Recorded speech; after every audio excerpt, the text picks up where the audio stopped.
Gabriela Risotto, soy estudiante de la Universidad Fermín Toro. Hoy les vengo a hablar acerca de la introducción al estudio de los contratos y la transmisión de la propiedad, temas del 1 al 9 de la materia de Derecho Civil, Contratos y Garantías con la profesora Magali Rodríguez en la sección Saya A. Ahora bien, el tema 1 nos habla acerca de los hechos y los actos jurídicos. Es importante tomar en cuenta que un acto jurídico es una manifestación de voluntad en la cual conlleva efectos jurídicos. A su vez, un negocio jurídico es aquella manifestación de voluntad de dos o más personas en la cual produce efectos jurídicos y a su vez un vínculo. Esta se encuentra clasificada en negocios jurídicos unilaterales y negocios jurídicos bilaterales. Los negocios jurídicos unilaterales se encuentran comprendidos con la voluntad de una de las partes, es decir, la parte que la emite. A su vez, esta se clasifica en recepticia y no recepticio. Recepticio cuando está vinculado o destinado a una persona determinada. Y no recepticia es cuando no se encuentra un destino total, pero a su vez esta conlleva efectos jurídicos. Los negocios jurídicos bilaterales comprenden los vínculos o las voluntades jurídicas de dos o más personas para realizar un efecto jurídico. A su vez, esta se encuentra dividida en unilateral y bilateral. Unilateral comprendida con la voluntad de una de las partes y bilateral comprendida por la voluntad de dos o más personas. Ahora bien, lo que es un acuerdo no es más que aquella manifestación de voluntad conocida como un negocio jurídico bilateral que produce efectos jurídicos. Es por ello que una convención textualmente se le considera un negocio jurídico que está comprendido como un concierto entre dos o más personas. Es por ello que este mismo es un abreboca para lo que es el contrato. El contrato no es más que una manifestación de voluntad de dos o más personas en la cual esta misma va a producir efectos jurídicos y a su vez crea lo que se le conoce un vínculo jurídico. Es importante saber la clasificación de los contratos. El primer ítem serían los contratos unilaterales y bilaterales. Unilaterales cuando solamente conlleva la voluntad de una de las personas, es decir, la parte que la emite.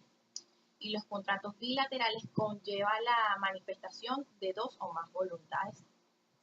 Ahora bien, los contratos onerosos y gratuitos. Los onerosos son aquellos que producen aprovechamiento, o sea, dinero. Y los gratuitos siempre van a ser realizados por una sola de las partes. Ahora bien, los contratos comunicativos y los contratos aleatorios. Los comunicativos son aquellos que se encuentran textualmente en las partes de lo que es el contrato como tal, mientras que los aleatorios lleva una condición. Ahora bien, los contratos reales y consensuales. Los reales son aquellos que, valga la redundancia, consisten en la entrega de la cosa y que se encuentran determinados en la ley, mientras que los consensuales siempre van a estar lo que se llama sin necesidad de recurrir a una escritura, sino que pueden suceder verbalmente. Ahora bien, lo que son los contratos accesorios y los contratos principales. Los contratos principales son aquellos que son generados por las partes y que conlleva lo que las mismas partes quieran establecer en el contrato. Y lo que es el contrato accesorio va de la mano o se deriva de lo que es un contrato principal. Es importante también tomar en cuenta otra clasificación que es muy poco utilizada, pero aún así no deja de ser importante. Es una clasificación jurídico y económica, en la cual son tres. Son los contratos jurídicos, los contratos económicos y los contratos jurídicos económicos. Los contratos económicos son aquellos cuando conllevan lo que es el aprovechamiento para enriquecerse. El contrato jurídico es aquel que conlleva lo que está determinado en la ley y el contrato jurídico económico es aquel que se encuentra con lo que es la representación de una de las partes. Es importante también tomar en cuenta los elementos de un contrato. A su vez, los elementos esenciales del contrato son el consentimiento, el objeto y la causa. Es importante acotar que si no existe ninguno de estos tres elementos o se encuentra ausente uno de ellos, el contrato no puede existir y por ende no se puede dar una obligación para una de las partes, es decir, una obligación contractual. Es importante también tomar en cuenta que existen otros elementos, como son los elementos naturales y los elementos accidentales. Los elementos naturales son aquellos que están determinados por la ley, mientras que los elementos accidentales son determinados por la voluntad de las partes, es decir, las partes se colocan de acuerdo para colocarla textualmente dentro del contrato. Ahora bien, el tema de la venta. La venta no es más que un contrato, valga redundancia, donde el vendedor hace un contrato o realiza un contrato para el comprador. Es importante entonces tomar en cuenta la naturaleza de este que, como ya lo expliqué anteriormente, es dado a través de un contrato. Y esta vez a la vez produce efectos. Y entre sus efectos debemos encontrar que la persona vendedora debe tener la cosa tal cual se encuentra o tal cual la ofreció en un estado determinable. A su vez, esta debe tener un valor, es decir, debe tener un precio y debe tener lo que se llama legalidad y legibilidad. A su vez, los elementos para una venta son el consentimiento, la capacidad, el poder, lo que se llama el objeto y el precio. El consentimiento es cuando las partes deciden realizar lo que es el contrato de compra-venta, es decir, debe existir la voluntad del vendedor y la voluntad del comprador. La capacidad del poder, es decir, la persona que va a comprar debe tener la capacidad económica para poder adquirir lo que este mismo quiera adquirir. Lo que es el objeto es la cosa la cual se está siendo vendida. Y el precio es la paga o es la capital que existe del valor, es decir, el valor de la cosa. A su vez, es importante tomar en cuenta lo que son las obligaciones del vendedor. Entre las obligaciones son las obligaciones de transmitir, la tradición y el saneamiento.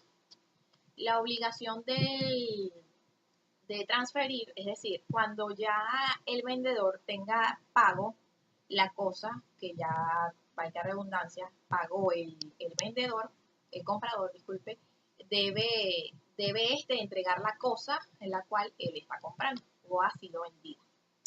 En cuanto a la tradición, consiste en lo que es una obligación que se deriva por parte del vendedor por la cosa que está siendo vendida. Es decir, la tradición es, el vendedor ofrece un producto que va a ser vendido y el comprador paga, es decir, lo compra y este producto se le tiene que ser entregado. Eso es lo tradicional. A su vez, se deben tomar en cuenta que existen dos tipos de tradición.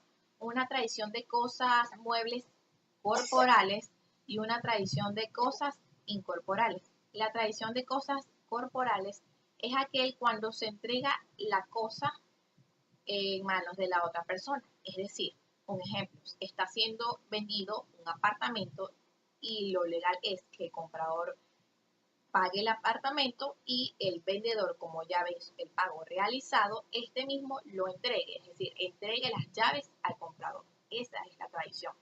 Mientras que la tradición de las cosas incorporales, es decir, la entrega de un título. ¿Cómo es esto? Bueno, estamos vendiendo el apartamento, aparte que te entregué las llaves, te estoy entregando el título de propiedad.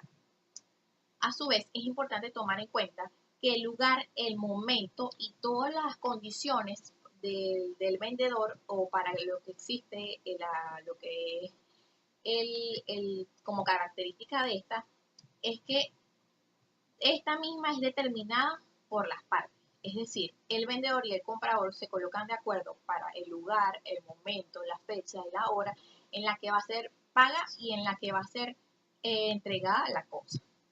A su vez, es importante tomar en cuenta que existen sanciones legales y sanciones convencionales. Las sanciones legales están determinadas por la ley, es decir, conllevan ciertas sanciones que son aplicadas en el momento de que exista alguna eh, cosa no característica dentro del contrato. Y las sanciones convencionales es cuando exista un perdón de la cosa, si haya existido algo no conveniente dentro del contrato. El otro elemento que es obligación para el vendedor sería el saneamiento. El saneamiento no es más que la posesión pacífica y útil de la cosa. Es decir, la cosa ya está vendida y la persona tiene que cuidar de esta hasta que se le sea entregada a la persona que la compró. A su vez, existe lo que es la evidección. La evidección es cuando una tercera persona despoja al comprador para darle lo que es un derecho útil. A su vez, la evidección se encuentra clasificada en evidección total y evidección parcial. La evidección total es cuando se recupera el total de la cosa y la evidección parcial es cuando se obtiene una parte de la cosa. A su vez es importante tener en cuenta que el saneamiento conlleva lo que son tres objetos o se ve normalmente entre cosas importantes como lo son cuando se dan momentos de cosas forzosas, cuando se da lo que es la expropiación y cuando se da lo que es un remate judicial. A su vez es importante tener en cuenta que el saneamiento y la evidección son vicios, es decir, cuando dentro de un contrato se encuentra alguna problemática no normal establecido dentro del mismo, estas sanciones deben ser aplicadas. Prosiguiendo ahora con las obligaciones de lo que es el comprador. El comprador debe pagar, es decir, si el comprador está interesado en obtener una cosa, este debe pagar por ella. A su vez, debe existir el momento el momento y el lugar del pago. Como lo expliqué anteriormente, debe acordarse con la parte vendedora.